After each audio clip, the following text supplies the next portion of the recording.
we are awaiting now Christina to talk about how to get to Iceland, because this is one of the major aspects. And Christina will then hand over to Berglind, our DMC partner on Iceland. At the very end, I'm going to say again hello to you to open the discussion for questions and answers. But now it's time for me to switch off. I wish you a great show together with Christina and Berglind. Enjoy Iceland and speak to you later. Okay, so, ich werde jetzt erstmal auf Deutsch anfangen. Ich habe das schon mit der Berglind abgeklärt, das ist alles okay. Also mein Teil gibt es auf Deutsch. Auch von meiner Seite aus nochmal ganz herzlich willkommen, willkommen, wie der Isländer sagt. Ich bin die Christine Franz, bin bei der Icelandair schon seit vielen Jahren und war auch schon viele Male auf Island und immer wieder sehr gerne da. Ich bin die Ansprechpartnerin im Außendienst, also wenn irgendwelche Fragen da sind, habe auf Schluss nochmal die E-Mail-Adresse eingeblendet, mal gerne bei mir melden. Ich würde jetzt erst mal uns ein bisschen vorstellen und habe dann auch noch den einen oder anderen Tipp, wie man vielleicht bei der Anreise schon ein bisschen auf die Kosten schauen kann. Also die Icelandair auf einen Blick. Wir sind die isländische Fluggesellschaft. Seit über 88 Jahren gibt es uns schon. Wir fliegen aktuell zu mehr als 60 Gateways in Europa und Amerika. Der Hauptsitz ist natürlich in Island, in der Hauptstadt in Reykjavik, und der Heimatflughafen ist Keflavik International Airport. Das ist so ungefähr 1 Stunde von Reykjavik entfernt. Wir haben 42 Flugzeuge in unserer Flotte und wir sind aktuell dabei, unsere Flotte etwas zu erneuern. Das heißt, wir haben jetzt aktuell bereits 4 Flugzeuge vom Typ A321 Long Range, die neu dazugekommen sind. Und das werden noch einige mehr werden in den nächsten Jahren, da wir unsere Flugzeuge vom Typ 7 entsprechend ausflotten. Der A321 Long Range ist ein ganz schönes neues Produkt mit viel Komfort, viel Platz, leises Fluggerät, effizient. Wir freuen uns besonders, dass wir Flotte haben. Ja, hier komme ich zu unserem Streckennetz, weil da sieht man ganz, ganz schön, wie unsere Flüge so funktionieren, mit Island als Mittelpunkt.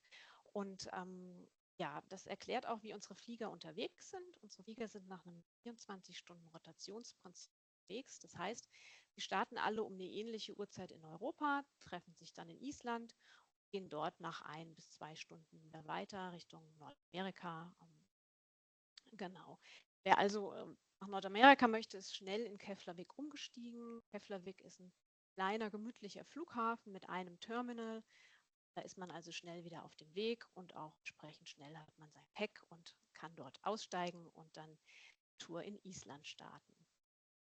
Noch ganz kurz zu unseren Nordamerika-Verbindungen. Da sind Stopover immer möglich, wenn man einen einlegen möchte. Man kann also auch beide Destinationen. Aber wir bleiben heute in Island.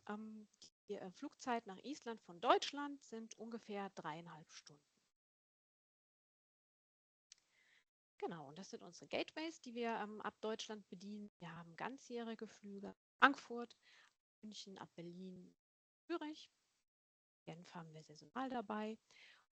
Und, das ist im Sommer und im Winter ein bisschen unterschiedlich. Wir haben im Sommer traditionell ein bisschen mehr Frequenzen, aber auch im Winter ist Deutschland und die Schweiz täglich nach Island angebunden.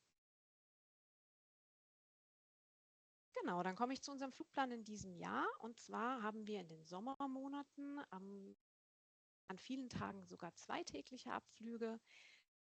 Und schon mal ein wichtiger Punkt, es ist immer möglich, diese für Gruppen zu organisieren. Das heißt, wenn ein Teil der Gruppe ab Frankfurt oder München fliegt, dann treffen. Ich habe jetzt hier mal die 2 Verbindungen rausgepickt. Also wir haben so eine ganz klassische Verbindung mit Abflug um 5 Uhr. Da kommt man gegen 16 Uhr in Island an mit der Zeitverschiebung im Sommer. Und der Rückflug geht dann früh morgens, Ankunft um die Mittagszeit wieder in Deutschland. Dann haben wir im Sommer auch noch eine zweite Möglichkeit. Und das ist auch der Punkt, wo man vielleicht mal hindenken kann in Richtung Kosten sparen oder preisgünstigere Alternative. Denn hier lassen sich besonders gut die Flüge ab Frankfurt und kombinieren. Die gehen beide ungefähr um die gleiche Uhrzeit raus und da ist der Abflug schon früh. Das heißt, 7:30 Uhr geht es ungefähr in Deutschland los und dann kommt die Maschine um 9:15 Uhr oder 9:20 Uhr in Island an. Man hat dann schon den ganzen Tag, man kann also direkt mit dem Programm starten. Und wenn man jetzt beispielsweise eine Tour von Donnerstag bis Sonntag oder Samstag plant in diesem Fall, dann kann man wirklich diese 3 Tage vor Ort von Anfang bis Ende nutzen. Denn wie gesagt, um 9:30 oder mal mit dem Gepäck holen, ab 10 kann es losgehen. Und der Rückflug würde dann samstagsabends schon 0:55 Uhr erfolgen. Ankunft dann am frühen Morgen in Deutschland. So würde man sich eben auch schon die letzte Hotelnacht sparen, könnte aber den letzten Tag trotzdem.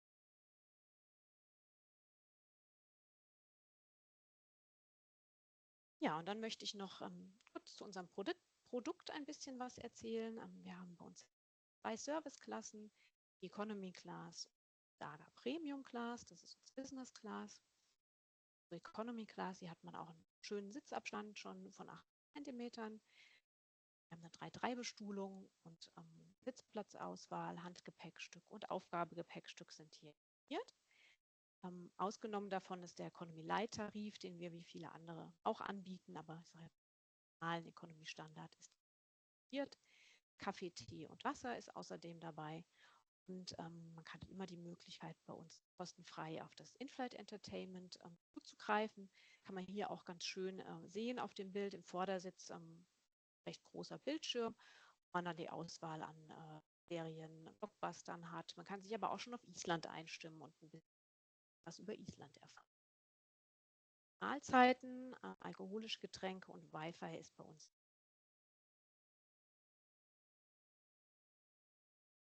Ja, und dann noch unser Premium-Produkt oder unsere Business Class, die Saga Premium Class, kann man hier auch auf dem Bild schön sehen. Das ist ein breiter Ledersitz mit entsprechend mehr Beinfreiheit. Es ist kein Flatbed-Produkt, das sage ich immer ganz gern dazu. Einfach, es ist für den Isländer ja jetzt kein langer Flug, auch nicht weiter dann in die USA von Island aus. Deswegen hat man hier einfach den schönen Ledersessel mit großzügigem Sitzabstand und alles, was aber gehört zu einer Business Class. Also bei Aufgabe, Gepäckstücke, Entschuldigung, hochwertige Mahlzeiten auch immer isländisch inspiriert mit frischem Fisch zum Beispiel oder Lamm. Eine breite Auswahl an Getränken und natürlich den Priority Check-in, auch die Nutzung unserer VIP-Lounge in Keflavik. Wi-Fi ist auch inkludiert und das In-Flight Entertainment natürlich auch. Ja, das war es eigentlich auch schon kurz und knackig sozusagen von meiner Seite aus. Ich würde jetzt erst schon mal vielen Dank sagen. Tack för er. Ich habe auch die E-Mail-Adresse nochmal unten eingeblendet. Wenn im Anschluss noch Fragen sind, dann sehr gerne. Und ja, dann übergebe ich jetzt weiter an die Berglind. Dankeschön. So I'm going to talk relatively fast to give you an idea of what we can do here in Iceland. Obviously, it's meant to inspire you, and I'm not showing you everything we can do, but it gives you an idea. And then, of course, if you have any questions or have any specific groups in mind, you, of course, reach out. But we are a volcanic island in the middle of the Atlantic. I am going to run a little fast. I'm not going to go over Icelandair again, but this is my pitch of telling you we are not as cold as you think, and we are not as dark as you think.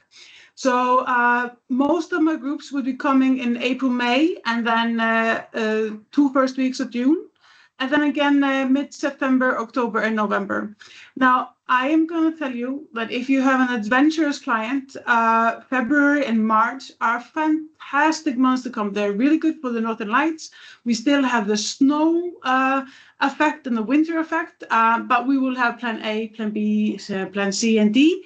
But it is an amazing experience. So we do recommend coming in those months as well if you have that kind of client. So I'm talking a little bit slower because I have a lot to cover. But Iceland is a nature destination, and that is why you come to Iceland to explore. But we also invented other aspects of doing things. Like we love doing things out of the box, adding some kind of adventure into your experience, and doing something that the client cannot do on their own. And obviously, if we can throw in a Viking, we are always going to throw in a Viking. But we are the destination of boys and their toys. So activities in Iceland are very adrenaline-driven, active, and fun. We are the only destination that can offer snowmobiling on a glacier. You can go snowmobiling in a lot of different locations, but on a glacier is uniquely Iceland. We have these modified super trucks that we use to take people up to the highlands and onto the glaciers. And we even have modified trucks that people can drive themselves if they want to do that. The tires are a little bit smaller, but it's an amazing experience. Activity is endless in Iceland, and what it gives is a little bit different in Iceland is how close it is to the city. So it doesn't take us long to travel into all these activity destinations, which makes Iceland a unique playground for sure. Another luxury part about living on a volcanic island is all our geothermal hot water. So here we're looking into the stunning Sky Lagoon, which is only 15 minutes from downtown Reykjavik, has the 7-step bathing ritual. And honestly, if you come to Iceland, you have to have some kind of a hot water experience. Obviously, this is the Sky Lagoon. Then we have the very famous Blue Lagoon. And then depending on the group, we have some lagoons off the beaten track as well. Another thing that makes Iceland a little bit different are our venues, because when you travel to Europe, you will find castles and mansions all over the place. I don't have any of those, but I have unique venues like this one set up in the middle of a lava field that we can easily make into a unique adventure. This is the Aurora Base Camp. I'm always very careful to say this is not a gala night because then everyone shows up in high heels and short dresses, which does not work for the lava. But this is a unique welcome to Iceland or farewell after an amazing program, kind of ending dinner. My Way Museum, this is one of my favorite venues. What I love about this venue is that they have life-size replica of the whales that are actually in the ocean around Iceland. And actually they did model the whales after a specific animal. So if an animal actually has a scar or a blemish, the model has as well. So I love that connection to real life Iceland. And it's a beautiful venue. And then of course, anything we can do with Vikings, we always love. We have small caves, we have beautiful greenhouses, anything that can be a little bit outside of the box, we always love to do. But then, of course, if you have that very classical client that does want to have a gala night and the awards and the stage and the setup, we have stunning venues for that as well. This is one of my favorite. This is Harpa, our music and conference hall. It has different rooms, different sizes, all depending on the group and what they're looking for. We can be very classical because this is the home of our opera or symphony, or we can be very fiery and party-wise, all this depending on the client. And then this is my bit when people always ask me, because we are less than 400,000 people in Iceland, people always ask me if they need to import the talent. We have a lot of talented people in Iceland. We have musicians and DJs and artists and all these kind of things. So we can easily add on to the event as much as needed. And then, of course, my favorite subject of all of it. Iceland is a food destination. The food in Iceland is fantastic. And it is such a luxury part of our job that the food, it doesn't matter if you're bringing 20 people or 200, I know the quality of the food is going to be fantastic. So this is definitely one of my favorite topics. And I could talk about this all day but I'm trying to talk a little bit fast to give you information. But obviously we are an island, so fish is of course very important, but we of course offer lamb, beef, all kind of options for your groups. But because we are a very cold island in the middle of the Atlantic, we don't have any wines. But we figure out a solution for that. We have a lot of Icelandic beers and a lot of Icelandic distilleries. So we have gin and vodka and so on. So obviously we can go into the breweries and to the distilleries and meet the masters. So we do love that. That is a very nice, fun activity that we do. So you can have the same experience, but not with wines, but it's very, very popular. Now, because I am trying to fit a lot in to make sure I'm giving you the best possible options and showing you what we can do. I'm just showing you a little bit of my hotels. And my hotels are, most of them are 4-star, very good quality. And I am always, see, everything always depends on your client, and we will do what your client wants to do. But my personal recommendation is always going to be, let's start 1 or 2 nights in the countryside and then move to Reykjavik. There are a few reasons for this. First of all, we are looking to create a story. That's what incentive is all about.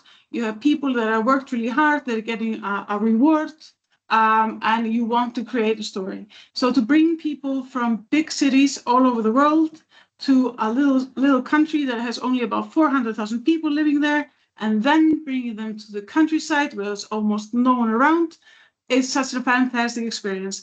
It shakes them up a little bit, like where are we, where have we arrived, what's about to happen. So that's one of it. Also, because you are in the hotel and you're not downtown Reykjavik where you have all the restaurants, all the bars, everything happening, people talk, because incentives is also about connections. So it really, when you have people that haven't met in a year or are just the winners or have never met before, bringing them to the countryside really connects the group together.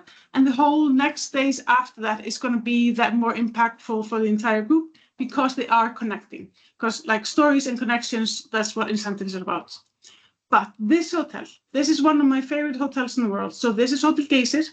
It is located by the Geysir area, which we're going to go talk about a little bit later on, which is the middle of the Golden Circle, where about 95% of people that come to Iceland will come and explore the Golden Circle. But around 5 o'clock, most of them are going back to their hotels, back to their restaurants, so they're not in the venue. And even though I can never promise you the Geysir area privately, in the evening, in the morning, before everyone arrives, we're exploring it at a much more leisurely and more exclusive experience. And me, for doing incentive for more than 20 years, being raised about 30 minutes from the Geysir area myself, being at the Geysir area at 7 o'clock in the morning, being the only person there, it is such a fantastic experience. So just that alone, I mean, the hotel is beautiful, the food is fantastic, but the location is amazing. Then, of course, we have this Ion Hotel, which is beautiful. This is a hotel located about 40 minutes from Reykjavik, out in the countryside, close to the Golden Circle again. As you can see, just the wow factor of bringing people out in nature and letting them experience something completely different. That is definitely something we, as I said, it creates unique connections with people.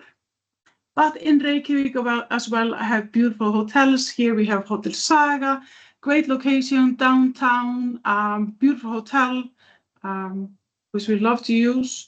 And then, for example, Canopy. This is one of the first canopies open up in the world. They really have the great connection that you really feel like you're waking up in the destination. And I do love that, because a lot of our groups are people that have traveled a lot. So to have them definitely knowing they're waking up in Iceland, I think is a beautiful plus. Now, program ideas. So here we're going to run over some ideas that we find give great experiences, but also work well within the budget that we have. So this is my volcano that I started with us being a volcanic island, and we've heard about the eruptions that have been in Iceland the last couple of years. So what we've done, and I know it sounds scary when I say volcano and eruptions, but I always say this to us is like rain in London. We are quite used to this. We have people that that are experts in this. So we are always very safe. Safety in Iceland is always very important. But what we can do is actually go and explore the brand new lava. Now, I know if you're not necessarily a lot into volcanoes and don't know about it, you might think, why is this interesting? But to give you an idea, before we had this volcano eruption starting in Reykjanes Peninsula, that's very close to Reykjavik, the last new lava we had was way, way up in the east in Iceland, far away in the middle of the highland. It was hard to get to. And I remember when I finally came, I mean, I'm born and raised in Iceland. And when I finally got to see that lava when it was brand new, it was 5 years old by that time. I remember how touched I was just to seeing this brand new, how the world is made lava, because everything around us is lava that's 800 years old or 5,000 years old. To see the brand new thing, kind of how the world is made and the power of Mother Nature. So this is, I think, it is a unique experience where you cannot offer that in a lot of destinations. So we do kind of offer people to hike up to the new lava and explore that. Then we have this amazing visit. So the town of Grindavík is the only town that kind of got affected by the volcano eruptions that we have had. And you can see in this picture, we had 3 houses that got hit by the lava fields itself. And we are working with people in Grindavík. So this is very important to us. This is actually people living in Grindavík. And we're going to the town with them. We're exploring, we're seeing how the lava hit the houses, how the earthquake kind of shook the earth, and you can see like a whole meter where the earth went down, and you can see houses that are crooked and all of these things. We can have food, either a whole lunch or dinner or tasting or something by the locals in the town. And this has been, to me, this is kind of the man versus nature, the resilience of the people of the town, how they're building back up their location. You drive past the lava, over the lava, you can see where they stopped the lava flow before they hit the town. So this to me, it doesn't sound maybe as very much, but it's a very impactful emotional connection, I feel like, to Iceland. But then, of course, if people want to have more activity, in Grindavík, we have an amazing ATV company that we love offering ATV tours in the lava fields. And then, of course, Grindavík is right next to the Blue Lagoon. So all of this can be combined in one day, mixed and matched, all just depending a little bit on what your client is looking for. Another, like I talked to you about the Golden Circle and about how 95% of people are coming there, and we are very used to offering this in our super trucks and going into the glaciers and doing the snowmobile like I talked about. But the Golden Circle is full of beautiful activities and beautiful experiences. The waterfall is the waterfall itself as the Golden Waterfall, the hot spring that we saw on the picture before, and of course the Geysir National Park. And just this stunning nature is a wow moment in itself. It doesn't need to add into the circle because it is amazing. But then we have a lot of different versions of the things we can add into it.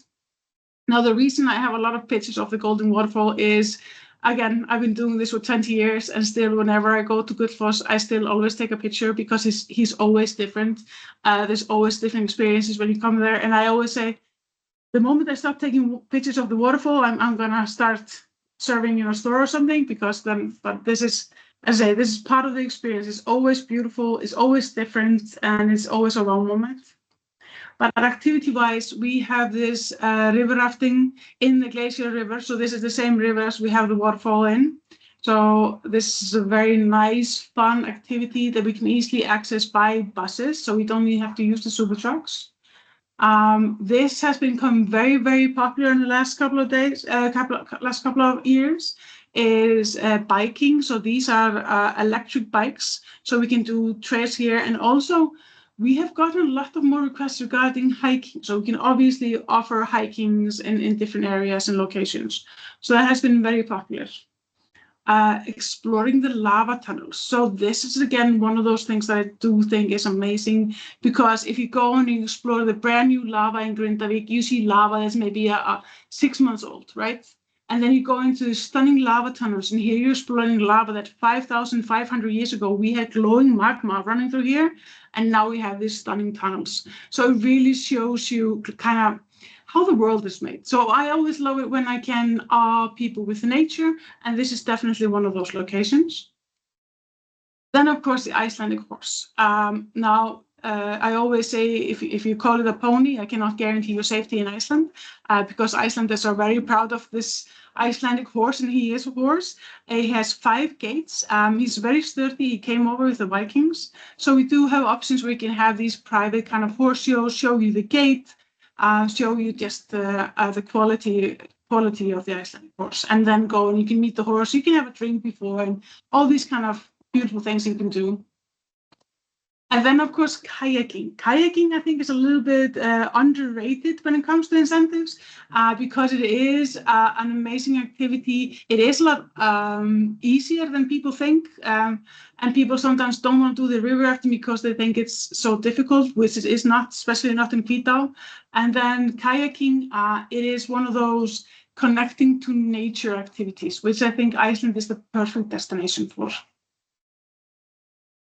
Let me see. And then other things that we like to do. For example, if you're exploring the Golden Circle itself and you don't necessarily want to have an activity, your client is not into it, is not interested or whatever, we can offer these kind of tastings. So this is the traditional taste. So here we have weird Icelandic food and strong Icelandic alcohol. Obviously, we can have it more into sweet pastry. We have a lot of Icelandic pastries as well. We can have cocktails or, you know, whatever it is that your client is looking for, but the hostess are dressed in our national costume to explain a little bit about the food, and it's just a nice add-on to the activity that we have.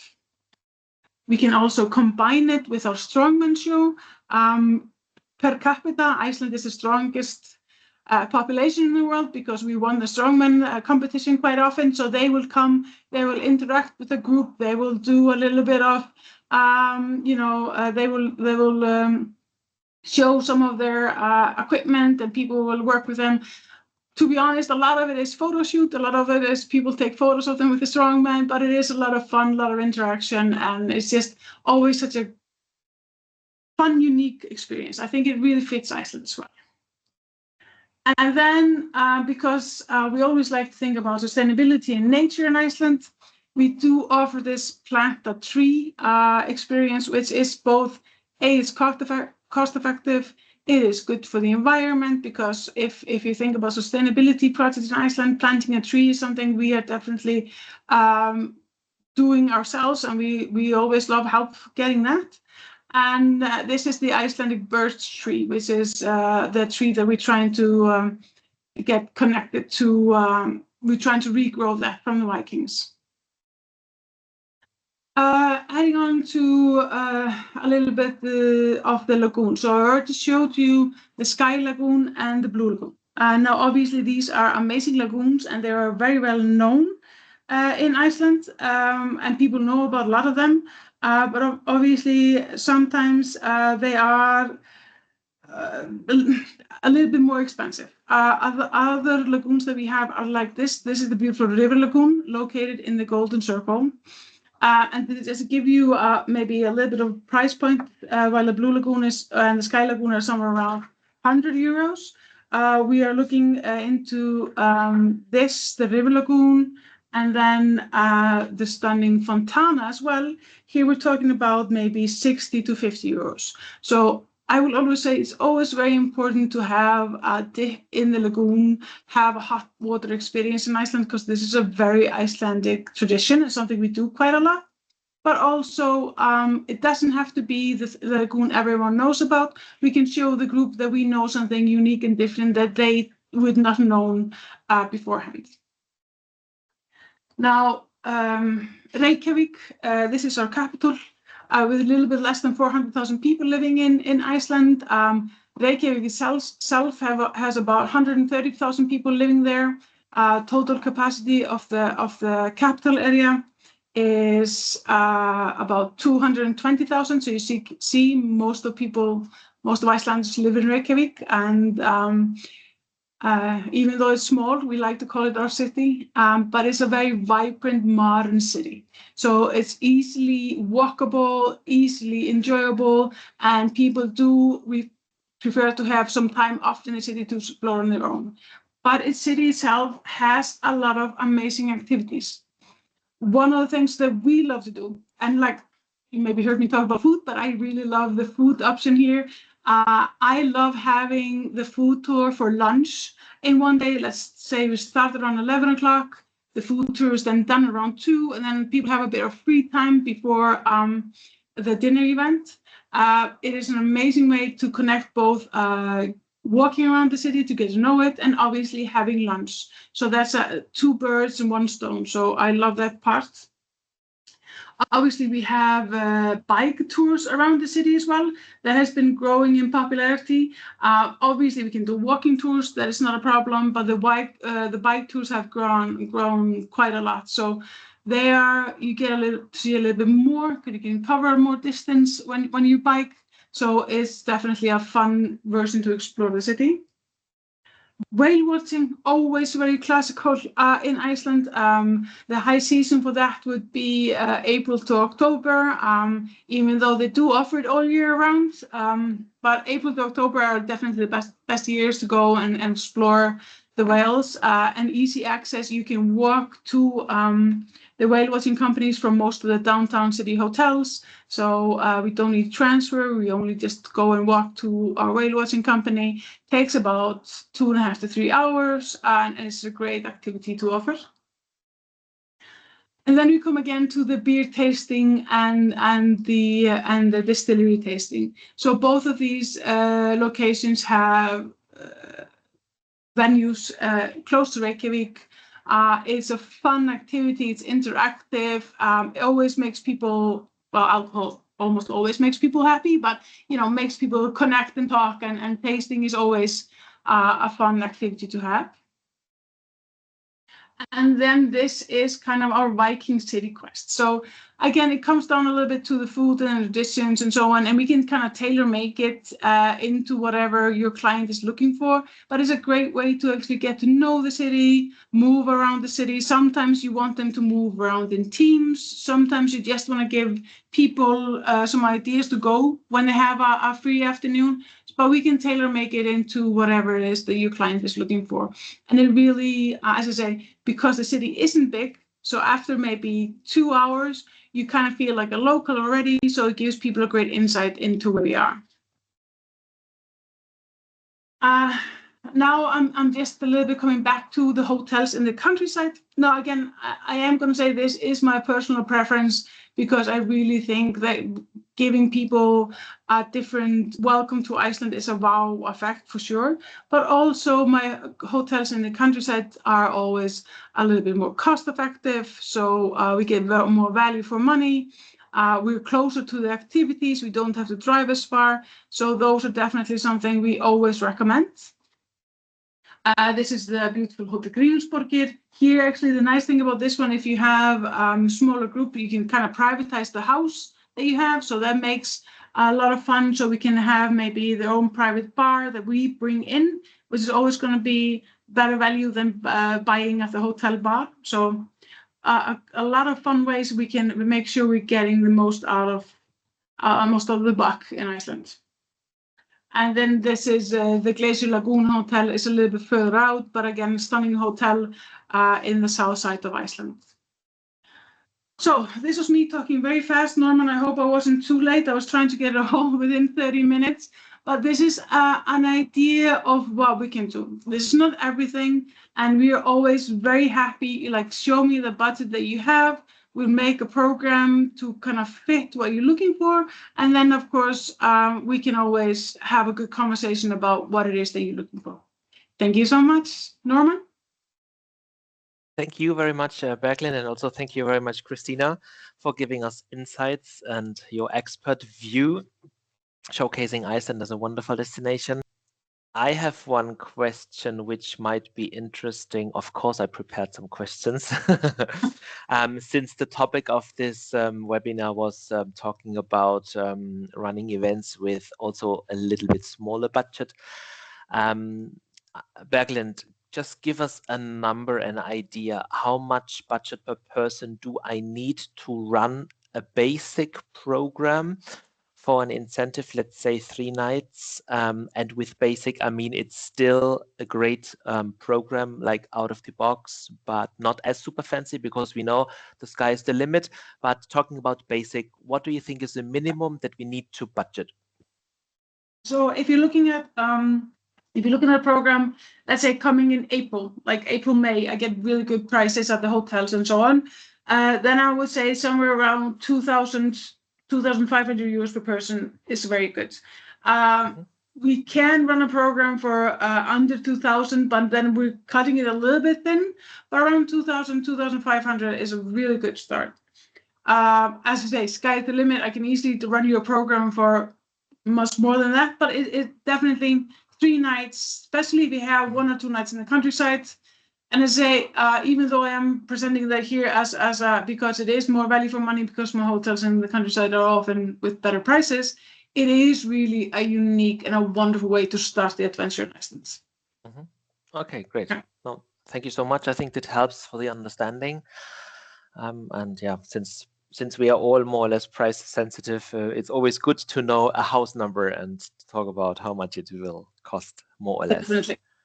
So I think our job is done. Now it's up to you, dear ladies and gents, to promote Iceland on the market for your clients. And we would be super happy to welcome you one day in Iceland. Just let us know when and how many people, and we will arrange the rest for you. Saying this, I want to say thank you very much to Christina and to Berglind for giving us the opportunity. And yeah, hopefully see you soon in sunny Germany or in better sunny and warm and cozy Iceland. Thank you very much. Have a good day and speak soon. Thank you. Yeah, thank you.